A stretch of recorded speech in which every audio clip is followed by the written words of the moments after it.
பிரியமானவர்களே, இயேசு கிறிஸ்துவின் நாமத்தில் உங்களுக்கு என் அன்பின் வாழ்த்துக்கள். நீங்கள் எல்லோரும் எப்படி இருக்கிறீங்க? கிறிஸ்து இயேசுக்குள் சந்தோஷமாக இருக்கிறீங்க நான் விசுவாசிக்கிறேன். இந்த நாளில் கூட தேவன வார்த்தை பார்த்திங்கன்னா, அது எஃபீசியன்ஸ் 3ஆம் அதிகாரம் 10ஆம் வசனம் உங்களுக்காக நான் வாசிக்கிறேன். உன்னதத்தில் உள்ள துரைத்தனங்களுக்கும் அதிகாரிகளுக்கும் அவருடைய அனந்த ஞானமானது சபைகள் மூலியமாய் இப்பொழுது தெரிய வரும். ஹல்லேலூயா. பிரியமானவர்களே, சபைகள் மூலியமாய் தேவனுடைய சுவிசேஷம், அவருடைய அனந்த ஞானத்தை எல்லா துரைத்தனங்களுக்கும் எல்லா அதிகாரங்களுக்கும் தெரியப்படுகிற நேரத்துக்குள்ளே நாம் வந்திருக்கிறோம். ஹல்லேலூயா. யார் இந்த சபை? நீங்கள் தான் அந்த சபை. நீங்களே தேவனுடைய ஆலயமாக இருக்கிறீங்க. தேவ ஆவியானவர் உங்களில் வாசமாக இருக்கிறாரு. அவர் உங்களில் வாசமாக இருக்கிறதுனால அவர் என்ன பண்ண போகிறார்? உங்களை கொண்டு எல்லா ஜனங்களுக்கும் அவருடைய நற்செய்தியை அறிவிக்க போகிறாரா? ஹல்லேலூயா. உங்களை கொண்டு ஒரு எழுப்புதலை கட்டளிட போகிறார். அநேக சவுல் எல்லாம் பவுலாய் மாறுகிற ஒரு நேரத்துக்குள்ளே நீங்கள் வந்திருக்கிறீங்க.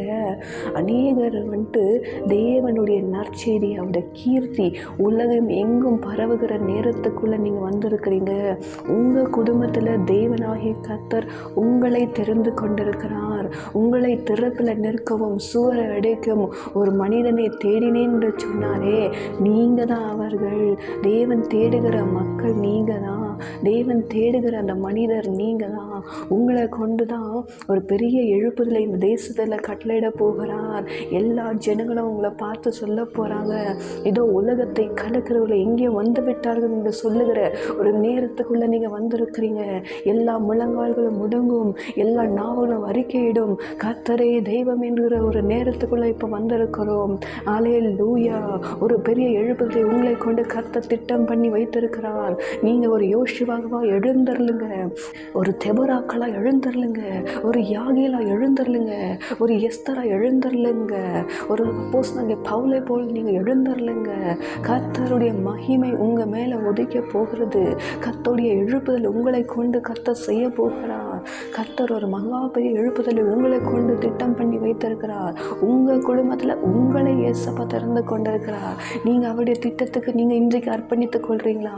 நீங்கள் அர்ப்பணித்து கொண்டு அவர் உங்களை கொண்டு மகிமையான காரியத்தை செய்ய போகிறார். அதிசயமான காரியத்தை செய்ய போகிறார். உங்களை கொண்டு இந்த தேசத்தில் ஒரு பெரிய எழுப்புதலை கட்டளையிட போகிறார். ஹல்லேலூயா. ஜெபிக்கிறீங்களா? அதிகாலை நேரத்தில் கர்த்தரை நோக்கி ஜெபிங்க. கர்த்தர் இன்றைக்கு ஒரு பெரிய எழுப்புதலை உங்கள் குடும்பத்தில், உங்களுடைய வாழ்க்கையில், நீங்கள் இருக்கிற போகிற வருகிற இடத்துல, இந்த தேசத்தில் கர்த்தர் மகா பெரிய எழுப்புதலை கொடுக்க போகிறார். ஹல்லேலூயா. ஜெபிக்கலாமா?